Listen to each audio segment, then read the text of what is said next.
அமரன் திரைப்படம்.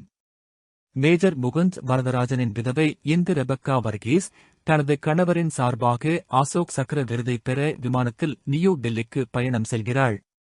பயணத்தின் போது முகுந்துடன் கழித்த வாழ்க்கையையும் அவரது இராணுவப் பணியையும் நினைவுகூர்கிறாள். இளம் முகுந்த் இந்திய ஆயுதப்படைகளால் ஆழமாக பாதிக்கப்படுகிறார்.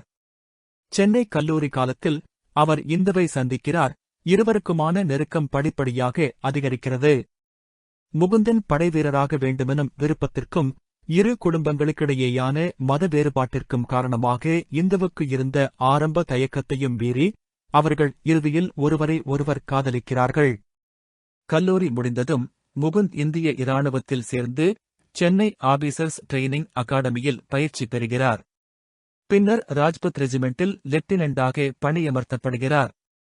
இருவருக்கிடையேயான தூரமும் ஒரு படைவீரனை மணமுடிக்க விரும்பாத இந்துவின் குடும்பத்தின் மனக்கசப்பும் இருந்தபோதிலும் அவர்கள் இறுதியில் திருமணம் செய்கிறார்கள்.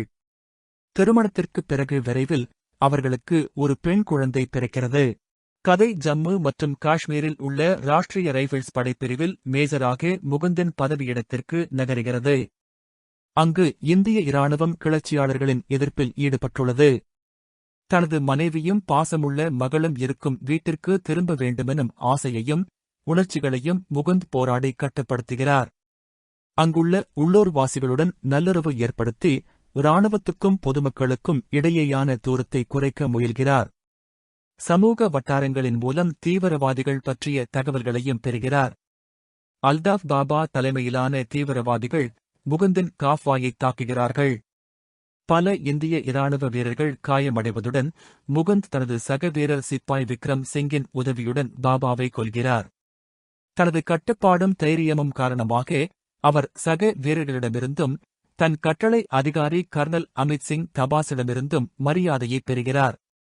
கதையின் இரண்டாம் பகுதி ஷோபியான் மாவட்டத்தின் காசிபாதரி கிராமத்தில் நடைபெறும் ஒரு வன்முறை எதிர்ப்பு நடவடிக்கையைச் சுற்றி அமைகிறது. பொதுமக்கள் இருக்கும் ஒரு பாதுகாப்பு வீட்டில் மறைந்திருக்கும் ஆயுத தீவிரவாத கும்பலை ஒழிக்க முகுந்த் ஒரு படை அணியை வழிநடத்துகிறார். பொதுமக்கள் பாதுகாப்பாக இருப்பதை உறுதி செய்ய முகுந்த் தனது வீரர்களுக்கு கட்டளையிடுகிறார். இருள் நெருங்கிய போது முகுந்தும் விக்ரமும் இணைந்து அந்த வீட்டுக்குள் நுழைந்து தீவிரவாதிகளுடன் துப்பாக்கிச் சூட்டில் ஈடுபடுகிறார்கள். நடவடிக்கையில் 3 தீவிரவாதிகளும் கொல்லப்படுகிறார்கள். ஆனால் முகுந்த் துப்பாக்கிக் காயமடைகிறார். அவரை மருத்துவ மையத்துக்கு கொண்டு செல்ல முயற்சித்தும் அவர் காயங்களுக்கு பலியாகிறார். அவரது மரணம் படைப்பிரிவையும் அவரது கட்டளை அதிகாரியையும் துயரத்தில் ஆழ்த்துகிறது. அவர்கள் அவருக்கு மரியாதை செலுத்துகிறார்கள். கதை ஜம்மு மற்றும் காஷ்மீரில் உள்ள ராஷ்டிரிய ரைபிள்ஸ் படைப்பிரிவில் மேஜராக முகுந்தின் பதவியிடத்திற்கு நகருகிறது. அங்கு இந்திய இராணுவம் கிளர்ச்சியாளர்களின் எதிர்ப்பில் ஈடுபட்டுள்ளது. தனது மனைவியும் பாசமுள்ள மகளும் இருக்கும் வீட்டிற்கு திரும்ப வேண்டுமெனும் ஆசையையும் உணர்ச்சிகளையும் முகுந்த் போராடி கட்டுப்படுத்துகிறார். அங்குள்ள உள்ளூர்வாசிகளுடன் நல்லுறவு ஏற்படுத்தி இராணுவத்துக்கும் பொதுமக்களுக்கும் இடையேயான தூரத்தை குறைக்க முயல்கிறார். சமூக வட்டாரங்களின் மூலம் தீவிரவாதிகள் பற்றிய தகவல்களையும் பெறுகிறார். அல்தாஃப் பாபா தலைமையிலான தீவிரவாதிகள் முகுந்தின் காஃப்வாயை தாக்குகிறார்கள். பல இந்திய இராணுவ வீரர்கள் காயமடைவதுடன் முகுந்த் தனது சக வீரர் சிப்பாய் விக்ரம் சிங்கின் உதவியுடன் பாபாவை கொல்கிறார். தனது கட்டுப்பாடும் தைரியமும் காரணமாக அவர் சக வீரர்களிடமிருந்தும் தன் கட்டளை அதிகாரி கர்னல் அமித் சிங் தபாஸிடமிருந்தும் மரியாதையை பெறுகிறார். கதையின் இரண்டாம் பகுதி ஷோபியான் மாவட்டத்தின் காசிபாதரி கிராமத்தில் நடைபெறும் ஒரு வன்முறை எதிர்ப்பு நடவடிக்கையைச் சுற்றி அமைகிறது.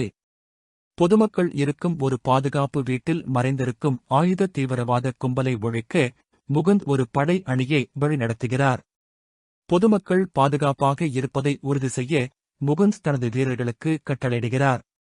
இருள் நெருங்கிய போது முகுந்தும் விக்ரமும் இணைந்து அந்த வீட்டுக்குள் நுழைந்து தீவிரவாதிகளுடன் துப்பாக்கிச் சூட்டில் ஈடுபடுகிறார்கள். நடவடிக்கையில் 3 தீவிரவாதிகளும் கொல்லப்படுகிறார்கள். ஆனால் முகுந்த் துப்பாக்கிக் காயமடைகிறார். அவரை மருத்துவ மையத்துக்கு கொண்டு செல்ல முயற்சித்தும் அவர் காயங்களுக்கு பலியாகிறார். அவரது மரணம் படைப்பிரிவையும் அவரது கட்டளை அதிகாரியையும் துயரத்தில் ஆழ்த்துகிறது. அவர்கள் அவருக்கு மரியாதை செலுத்துகிறார்கள்.